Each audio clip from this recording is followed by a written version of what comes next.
So what's up everyone, and welcome back to Fiction to Reviews. Today we're going to review Stranger Things episode 1 and 2, season cuarto. Stranger Things. In 1980s Indiana, a group of young friends witness supernatural forces and secret government exploits as they search for answers.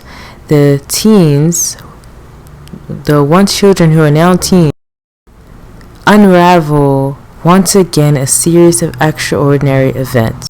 The director is Sean Levy, Matt Duffer, Ross Duffer, and more. The characters are Finn Wolfhard as Mike Wheeler, Millie Bobby Brown as Eleven, Noah Snaps as Will Byers, Gaten Matarazzo as Dustin, Caleb McLaughlin as Lucas, City Sink as Max, and more.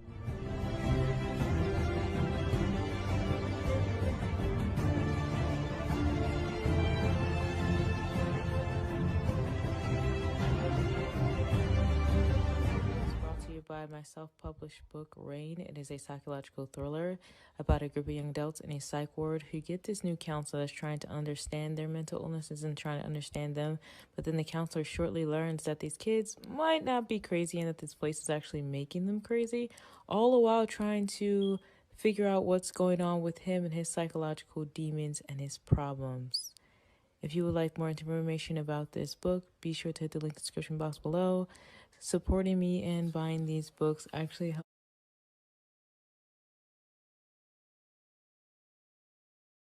Episode 1, we have an opening scene, very normal. I love how they stuck to the normalcy of this scene in this episode and of course this era because it's in the 80s. And I love the normalcy up until they got to Eleven's maker and he's talking to number 10 who's being evaluated and he's asking him a bunch of questions and asking him what he sees, and then suddenly 11 comes, gets her revenge, and massacres the entire place. The spooky sounds, the visuals, the thriller essence of it all was just really good. The scattered bodies, muy excelente. Evan's eyes are just like running red with blood and she's full of rage and he's like, "What have you done? What have you done? What have you done?" And it does look as though that scene was quite digitized. I wonder if it's because maybe she aged and they were doing that scene and she didn't have a shaved head. But yeah, that scene definitely was digitized, but it still looked really good. And of course it gets into the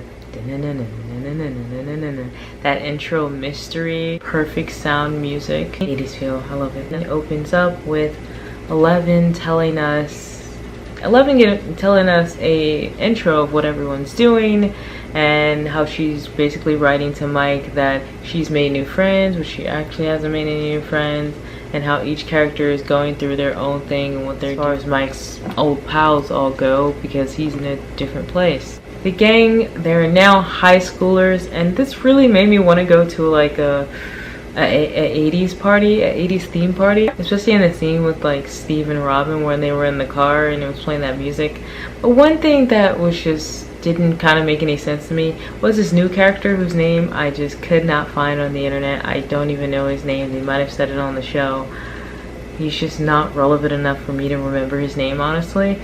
The fact that they gave him so much, like he had a speech, he had full-length lines, they showed him a couple times, and I'm just like, okay, I haven't seen the previous season in a long time. I did review it like a long time ago.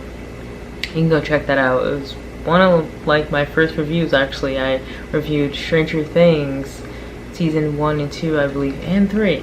But the fact that he had gotten so many lines, and he's not even like a prominent character. He's not a character who we've watched grow or just anybody we've seen before. I was just kind of confused as to why he was getting so much shine. I was just like, they should have let another character give a speech and say something, or just let a teacher say something, honestly, because I feel like that character wasn't deserving of being able to get that place, you know, like, because it's like, who is this?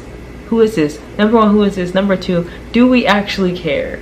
No, I don't think fans actually care. I just feel like he didn't really deserve that opportunity as a character. So in the next scene, 11 is giving a presentation about her project, what she does on Hop, and she says, "This is my dad, he was a hero," and of course kids are making fun of her and they're laughing and they're just bullies, really. Then the next scene, Lucas tries to talk to Max, but she kind of flags him off and goes to the bathroom, and she's taking pills while some girls in the bathroom, this girl Chrissy, and she's puking and she's being haunted by her demons, which is also a really good scene. Next scene, Mrs. Byers gets a gift, which is like this doll, and Murray tells her, "You better smash it." And then the next scene, Nancy and Jonathan actually end up confessing their love, but not to each other. Nancy to her coworker and Jonathan to his new pal. We get to see a cameo of Erica. She's a great character. Hopefully we get to see her more in this season.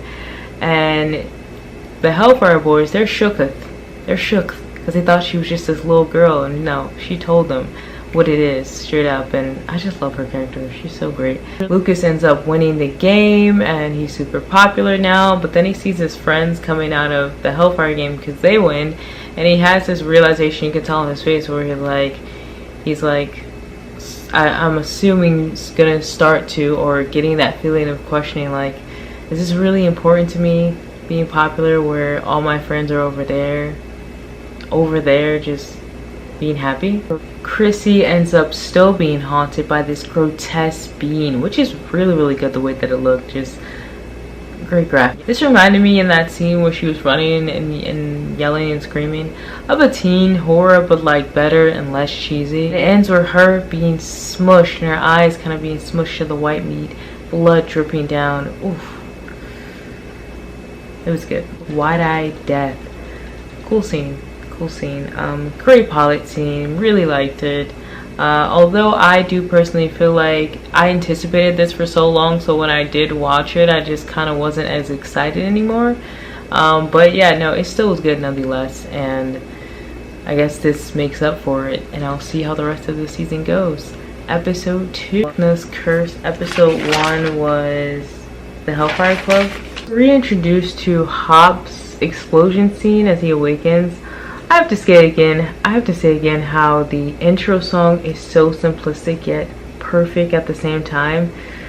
So Max ends up waking up in a panic, and her mom on the porch walking up to the police as they pull up to the neighbor's place. Mike shows up and he meets everyone and they all embrace each other, but him and Will kind of have this awkward moment actually when they embrace.